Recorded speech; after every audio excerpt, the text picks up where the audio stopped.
हरे कृष्ण। ग्रंथराज श्रीमद् भागवतम की जय। श्रील प्रभुपाद की जय। नमो विष्णुपादाय कृष्णपृष्ठाय भूतले श्रीमते भक्तिवेदांत स्वामिन इति नामिने। नमस्ते सारस्वते देवे गौरवाणी प्रचारिणे निर्विशेष शून्यवादी पाश्चात्य देशतारिणे। ग्रंथराज श्रीमद् भागवतम की जय। श्रीमद् भागवतम कथा रूप अध्याय 123। भगवान श्री कृष्ण की दिनचर्या। 10वां स्कंध। भगवान श्री कृष्ण मुर्गे की बांग सुनकर सूर्योदय से पहले ही उठ जाते थे। पारिजात फूलों की सुगंध से मदमत्त भंवरे उच्च स्वर में गुंजन करके पक्षियों को जगाने लगते और वे पक्षी अपनी सुंदर चहचहाहट से भगवान श्री कृष्ण को ऐसे जगा देते मानो राज कवि उनका यशोगान कर रहे हो। ब्रह्म मुहूर्त की शुभ बेला आते ही अपने प्रियतम की बाहों में लेटी रुक्मिणी खिन्न हो जाती, क्योंकि उन्हें भगवान से विलग होना पड़ता था। ब्रह्म मुहूर्त की शुभ बेला आते ही अपने प्रियतम की बाहों में लेटी रुक्मिणी खिन्न हो जाती, क्योंकि उन्हें भगवान से विलग होना पड़ता था।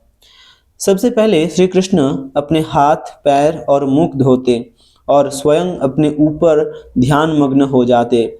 इसके बाद वे स्नान करते, स्वच्छ वस्त्र पहनते, दैनिक पूजा पाठ एवं करते, गायत्री मंत्र का जप करते तथा देवताओं एवं पितरों की पूजा करते। इसके पश्चात श्री कृष्ण ब्राह्मणों को विभिन्न वस्तुएं दान में देते। यह श्री कृष्ण का नियम था कि वे प्रतिदिन 13,084 शांत स्वभाव वाली गायों का दान करते। प्रतिदिन 13,084 शांत स्वभाव वाली गायों का दान करते। प्रचुर मात्रा में दूध देने वाली ये सब गायें सुंदर वस्त्रों से सजी होती और उनके खुर चांदी से मढ़े होते। इसके बाद श्री कृष्ण दूध, अग्नि, शहद, घी, सोना तथा रत्नों का स्पर्श करते। फिर वे कौस्तुभ मणि एवं फूलों के हारों से स्वयं को सजाते और अपने शरीर पर चंदन आदि का लेप करते। तत्पश्चात श्री कृष्ण गाय और बछड़े की संगमरमर की मूर्ति को देखते और फिर वे भगवान विष्णु या शिव जी के मंदिर में पूजा करने के लिए जाते। प्रातःकालीन भोजन से पूर्व अनेक ब्राह्मण उनसे मिलने के लिए आते और वे उन सब का स्वागत करते। वे इस बात का ध्यान रखते कि समाज में प्रत्येक वर्ग के लोग संतुष्ट रहे। लोगों को उपहार देकर वे उनकी इच्छाएं पूरी करते और फिर उन्हें संतुष्ट देखकर स्वयं प्रसन्न होते। भगवान से मिलने के लिए आए लोग उन्हें जो भी मालाएं, तांबूल, चंदन आदि देते, वे उन्हें ब्राह्मण अथवा अपने वरिष्ठ परिवार वालों में बांट देते। उसके बाद वे बचे हुए उपहारों को अपनी रानियों एवं मंत्रियों में वितरित करते और अंत में शेष बची वस्तुओं का स्वयं उपयोग करते। जैसे ही वे प्रातःकालीन कार्यों से निवृत्त होते, दारुक उनका रथ लेकर उनके सम्मुख हाथ जोड़े उपस्थित हो जाता। भगवान श्री कृष्ण सात्यकी और उद्धव के साथ रथ पर आरूढ़ हो जाते और मधुर मुस्कानों से उन्हें निहार रही रानियों के बीच अपनी राजसभा की ओर प्रस्थान करते। श्री कृष्ण जानते थे कि दिन भर उनके विरह में रानियां अत्यंत पीड़ित रहेंगी, इसलिए वे भी मुस्कुराकर उन्हें विदाई देते। इसे देखकर रानियों के हृदय और अधिक उनसे आकर्षित हो जाते। तत्पश्चात श्री कृष्ण स्वर्ग से लाई अपनी सुधर्मा नामक राजसभा में प्रवेश करते, जो भूख, प्यास, शोक, मोह, वृद्धावस्था तथा मृत्यु जैसी 6 सांसारिक पीड़ाओं से मुक्त थी। श्री कृष्ण स्वर्ग से लाई अपनी सुधर्मा नामक राजसभा में प्रवेश करते, जो भूख, प्यास, शोक, मोह, वृद्धावस्था तथा मृत्यु जैसी 6 सांसारिक पीड़ाओं से मुक्त थी। आचार्यगण व्याख्या करते हैं कि जिस समय श्री कृष्ण अपने प्रत्येक महल से बाहर निकलते थे, वे उस महल में रहने वाले निवासियों से विदाई लेते। फिर सुधर्मा के सामने पहुंचकर वे सब रूप एक हो जाते और भगवान अपने पार्षदों के साथ सभा में प्रवेश करते। आचार्यगण व्याख्या करते हैं कि जिस समय श्री कृष्ण अपने प्रत्येक महल से बाहर निकलते, हाँ, प्रत्येक महल से 9 लाख महल थे। हम पढ़े अभी पिछले अध्याय में 9 लाख महल थे। तो प्रत्येक महल से बाहर निकलते थे, वे उस महल में रहने वाले निवासियों से विदाई लेते। फिर सुधर्मा के सामने पहुंचकर वे सब रूप एक हो जाते और भगवान अपने पार्षदों के साथ सभा में प्रवेश करते। वहां भगवान राज सिंहासन पर बैठकर अपनी दिव्य ज्योति प्रसारित करते। महान जदु सूरवीरों से घिरे श्री कृष्ण ऐसे प्रतीत होते मानो सितारों से घिरा चंद्रमा हो। विदूषक और जादूगर वहां आकर भगवान एवं उनके पार्षदों को हंसाते और इस प्रकार सभा का वातावरण तरोताजा हो जाता। इसके पश्चात नर्तकियों के साथ संगीतज्ञ और पेशेवर कवि वहां आते और मृदंग, वीणा, बांसुरी तथा अन्य वाद्य यंत्रों के साथ भगवान का मनोरंजन करते।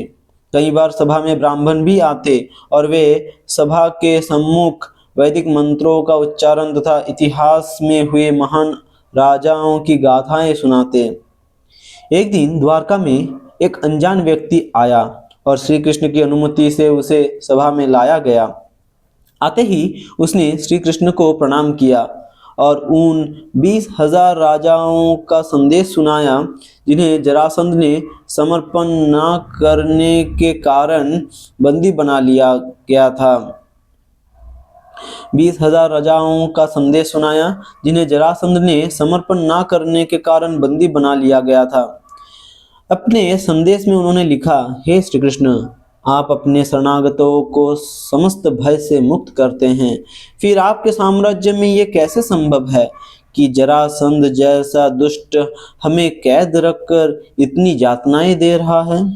इस पर विचार करके हम भ्रमित हो रहे हैं और इस निष्कर्ष पर पहुंचे हैं कि जरासंध हमें हमारे पूर्व कर्मों के फल प्रदान करने वाला मात्र एक साधन है। हे श्री कृष्ण, आप अपने शरणागतों को समस्त भय से मुक्त करते हैं। फिर आपके साम्राज्य में ये कैसे संभव है कि जरासंध जैसा दुष्ट हमें कैद रखकर इतनी यातनाएं दे रहा है? इस पर विचार करके हम भ्रमित हो रहे हैं और इस निष्कर्ष पर पहुंचे कि जरासंध हमें हमारे पूर्व पाप कर्मों के फल प्रदान करने वाला मात्र एक साधन है। हमने शास्त्रों से सुना है कि जो भी मनुष्य आपकी शरण लेता है वो तत्क्षण समस्त पाप फलों से मुक्त हो जाता है। इसलिए हम पूरे हृदय से आपकी शरण लेते हैं। हमें पूरा विश्वास है कि आप हमें 10,000 हाथियों का बल रखने वाले मगधराज के चंगुल से मुक्त करने के लिए अवश्य आएंगे। आपने जरासंध के साथ 17 बार युद्ध किया और हर बार उसे पराजित किया, परंतु 18वीं बार आपने एक साधारण मनुष्य के समान व्यवहार करते हुए जरासंध को विजयी होने के भ्रम में डाल दिया। हे भगवान, हम जानते हैं कि जरासंध ने कभी भी आपके ऊपर विजय प्राप्त नहीं की थी, परंतु वह मूर्ख आपकी चाल को न समझने के कारण अत्यंत घमंडी बन गया। राजाओं का संदेश सुनाने के बाद उस दूत ने कहा, हे भगवान, ये सब राजा आपके शरणागत है और आपके दर्शनों के लिए उत्सुक है। अब आपको जो उचित लगे कृपया कीजिए। उसी समय नारद मुनि वहां आ पहुंचे। वे सूर्य के समान तेजस्वी दिख रहे थे। अपने मंत्रियों सहित आसन से उठकर श्री कृष्ण ने उनका स्वागत किया और सिर झुकाकर उन्हें प्रणाम किया। नारद मुनि को एक सुखद आसन पर बैठाकर श्री कृष्ण ने साधु संतों के लिए उपयुक्त रीति से उनका आदर सत्कार किया।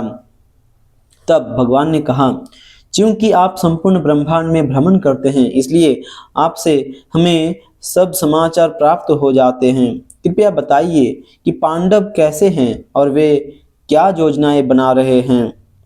नारद मुनि ने उत्तर दिया, हे सर्वशक्तिमान प्रभु, भला आपके प्रयोजन को कौन जान सकता है? परमेश्वर होते हुए भी आप एक साधारण मनुष्य जैसा व्यवहार कर रहे हैं। इसलिए आपका ये प्रश्न सुनकर मुझे आश्चर्य नहीं हुआ। और अब मैं आपको युधिष्ठिर महाराज की योजनाओं के विषय में बताता हूँ। यद्यपि महाराज युधिष्ठिर राजसी ठाट बाट से रह रहे हैं, परंतु फिर भी वे राजसूय यज्ञ में आपकी पूजा करके निष्कंटक साम्राज्य प्राप्त करना चाहते हैं। वे आपके संग के लिए लालायित हैं, इसलिए कृपया उनकी ये इच्छा पूरी कीजिए। इस यज्ञ में चारों दिशाओं से महान राजा एवं देवगण भाग लेने आ रहे हैं, और वे सब भी आपके दर्शनों के लिए उत्सुक हैं। परंतु चूंकि उस समय श्री कृष्ण और उनके मंत्री जरासंध पर आक्रमण करने की योजना बना रहे थे, इसलिए उन्हें नारद मुनि का प्रस्ताव इतना आकर्षक नहीं लगा। श्री कृष्ण ने मुस्कुराकर उद्धव की ओर देखते हुए कहा, उद्धव, तुम मेरे सबसे घनिष्ठ मित्र हो, और चूंकि तुम्हारी सलाह हर समय सही होती है, इसलिए मैं इस विषय पर तुम्हारे विचार जानना चाहता हूँ। कृपया बताओ कि इस परिस्थिति में हमें क्या करना चाहिए। हमें तुम्हारे निर्णय पर पूरा भरोसा है। उद्धव भलीभांति जानते थे कि सर्वज्ञ होते हुए भी भगवान श्री कृष्ण भ्रमित हुए एक साधारण मनुष्य के समान व्यवहार कर रहे हैं, परंतु भगवान की आज्ञा का पालन करते हुए उन्होंने कुछ कहना आरंभ किया। हरे कृष्ण।